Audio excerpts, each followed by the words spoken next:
इस हफ्ते चाइना ने एक बार फिर से साबित कर दिया है कि चाहे कुछ भी हो जाए, हम उनका कितना भी आदर सत्कार कर ले, वो भारत के साथ दोस्ती चाहता ही नहीं है। वो चाहता ही नहीं है कि हम कंधे से कंधा मिलाकर आगे बढ़े। उनके मीठे मीठे शब्दों की अहमियत बस इतनी है जितना भीगा हुआ टॉयलेट पेपर। सवाल अब ये उठता है कि हम इस जुमले और भ्रम में कितना दिन जीना चाहते हैं, कितना और जलील होना चाहते हैं, क्योंकि चाइना के नजरिए से 1962 हो या 2025 हो, कुछ नहीं बदला है। प्रधानमंत्री नरेंद्र मोदी को चाइना से वापस आए 2 महीने भी नहीं हुए हैं और चाइना फिर से जोरों शोरों से अरुणाचल प्रदेश को अपनी टेरिटरी बुलाने लगा है। जो बात एक इंडियन पासपोर्ट होल्डर के हैरेसमेंट से शुरू होती है, अब वो एक दुखद डिप्लोमेटिक फेस ऑफ बन गई है दोनों न्यूक्लियर पावर्स के बीच में। प्रेमा थोंगडॉक यूके से जापान ट्रैवल कर रही थी। शंघाई में उनका 3 घंटे का लेओवर था। आम सी बात है इंटरनेशनल ट्रैवल में। लेकिन शंघाई पर चाइनीज एयरपोर्ट ऑफिशियल्स ने उन्हें जापान का फ्लाइट बोर्ड ही नहीं करने दिया, उल्टा उन्हें एयरपोर्ट पर 18 घंटे तक रोक के रखा और हैरेसमेंट जारी रखी। चाइनीज ऑफिशियल्स ने उन्हें यह कह के रोका कि भाई आपके पासपोर्ट पर प्लेस ऑफ बर्थ तो अरुणाचल प्रदेश लिखा हुआ है और इसीलिए आप इंडियन नहीं चाइनीज सिटीजन हो, इसीलिए आपका जो इंडियन पासपोर्ट है वो इनवैलिड है। घंटों की बहस और इंडियन काउंसिलेट ऑफिशियल्स के मदद से फाइनली प्रेमा को छोड़ा गया, जिसके बाद उन्होंने सोशल मीडिया पर यह पूरा मामला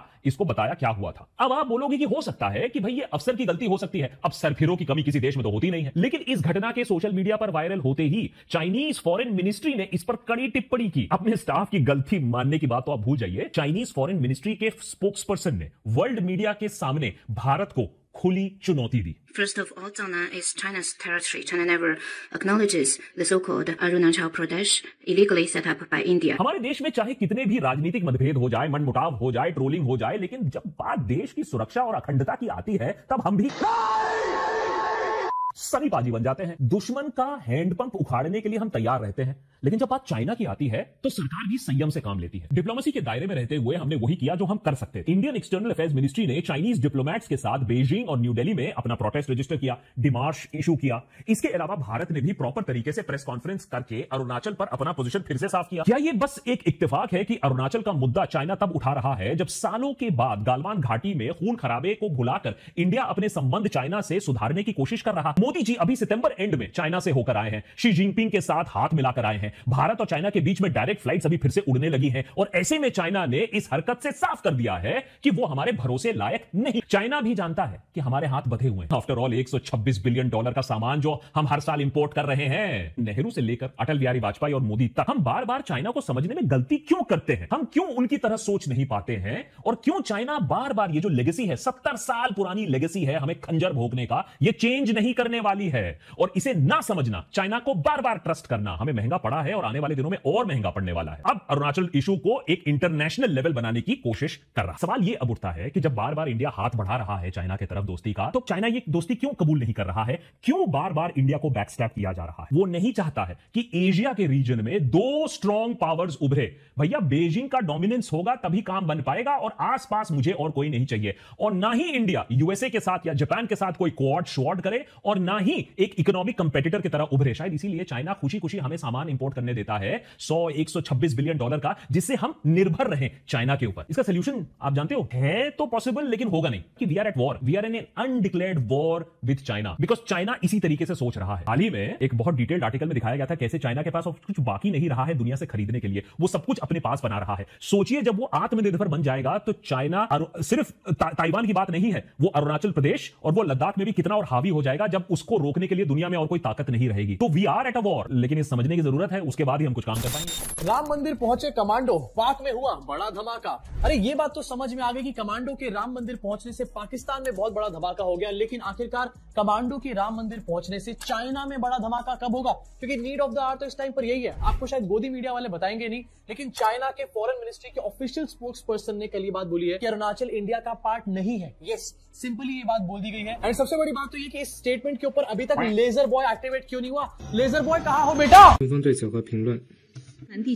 First of all, Zhejiang is China's territory. China never acknowledges the so-called Arunachal Pradesh illegally set up by India. As for the individual case you mentioned, we've learned that during the whole process, China's border inspection authorities have gone through the whole process in accordance with laws and regulations and had just enforcement and fully protected the lawful rights. Chinese aunty ये कह रही कि अरुणाचल प्रदेश जो कि integral part of India है, जहां पर voting होती है, इलेक्शंस होते हैं, वो इंडिया का पार्ट नहीं है, वो चाइना का पार्ट है एंड इंडिया ने इलीगली वहां पर अपना सेटअप कर रखा है। ये अपने आप में काफी बड़ी बात है। इसको ऐसे समझ लो जैसे कि आपके लिविंग रूम को आपका पड़ोसी आकर के ये कहना शुरू कर दे कि ये तेरा लिविंग रूम नहीं है, ये तो मेरा फैमिली लाउंज है। तो इसके ऊपर आपका क्या रिएक्शन होगा? हल्ला मचाओगे, हो सकता है उसको पीट पाट भी यहां पर डालो। लेकिन क्या इंडिया की तरफ से कोई लाल आंख दिखाई दे रही है? कहां हो बेटा लेजर बॉय, कहां हो, आ जाओ लेजर बॉय। अब वैसे तो अरुणाचल प्रदेश का मैटर काफी ज्यादा पुराना है और थोड़ी सी बात करेंगे आगे चल के इसके बारे में भी, क्योंकि बहुत सारे लोगों को पता ही नहीं होता कि चल क्या रहा है। लेकिन रिसेंटली फिर से इसके ऊपर चर्चा होनी शुरू होगी, क्योंकि 2 दिन पहले एक अरुणाचल प्रदेश की महिला जिनका नाम है प्रेमा वांगजोंग थांगड़ोक, इन्होंने ये कहा कि इनके साथ शांघाई एयरपोर्ट पे हरासमेंट हुई है। इनफैक्ट इन्होंने ये भी बताया कि इनके साथ इनअप्रोप्रिएट ट्रीटमेंट हुआ है, इनके साथ क्वेश्चनिंग करी गई है काफी देर तक, एंड काफी देर तक इसकी वजह से ये चाइना में फंसी रही। इनफैक्ट प्रेमा ने यहाँ पर यह भी बताया अपने स्टेटमेंट में कि वहां के ऑफिशियल्स ने इस बात के ऊपर भी कमेंट किया कि अरुणाचल प्रदेश चाइना का पार्ट है, इंडिया का पार्ट तो है ही नहीं। इस तरीके की बातें वहां पर हुई एंड प्रेमा को बहुत ज्यादा प्रॉब्लम का सामना करना पड़ा। अब प्रेमा को वहां से तो वापस निकाल लिया गया, काफी घंटों तक वो वहां पर फंसी रही, लेकिन वापस आने के बाद प्रेमा यहाँ पर इंडियन गवर्नमेंट से एक एक्शन की मांग कर रही है, चाइनीज गवर्नमेंट के ऊपर, चाइनीज ऑफिशियल के ऊपर। अब ये एक्शन कब होगा ये तो लेजर बॉय बता दो भैया। जैसे मैंने बताया कि 2 दिन पहले का मैटर है और बकायदा प्रेमा का स्टेटमेंट यहाँ पर है। अब मुझे ये समझ नहीं आता कि गोदी के लोग या फिर आईटी ट्रोल्स जिनको हर टाइम चाइनीज एजेंट्स की बहुत ज्यादा चिंता सताती रहती है, वो इस मैटर के बारे में कुछ भी क्यों नहीं बोल रहे। हमारे देश के एक सिटीजन को शांघाई एयरपोर्ट पे हरास किया जा रहा है, ये हमारे देश के लिए एक बहुत बड़ा मैटर ऑफ कंसर्न होना चाहिए। इसके ऊपर इंडिया का स्टेटमेंट निकलकर सामने आया। लेकिन क्या ये बात सिर्फ बोलने से कि अरुणाचल प्रदेश हमारा बहुत इंटीग्रल पार्ट है, ये सारी प्रॉब्लम सॉल्व हो जाती है? डेफिनेटली नहीं हो जाती, क्योंकि सालों पुरानी प्रॉब्लम है। 500 साल से मंदिर नहीं बना था, मोदी जी ने बनवा दिया, लेकिन ये 100-200 साल पुरानी प्रॉब्लम क्यों नहीं खत्म करवा पा रहे मोदी जी? इसी मैटर के ऊपर चाइनीज गवर्नमेंट की फॉरेन मिनिस्ट्री की वो आंटी चाइना वाली, दोबारा आपको सुनाना चाहता हूं उनका क्या कहना है। उन्होंने डिनाई कर दिया कि हमने ऐसा कुछ भी हरासमेंट नहीं करा, क्लियरली झूठ बोलने का यहाँ पर काम किया जा रहा है।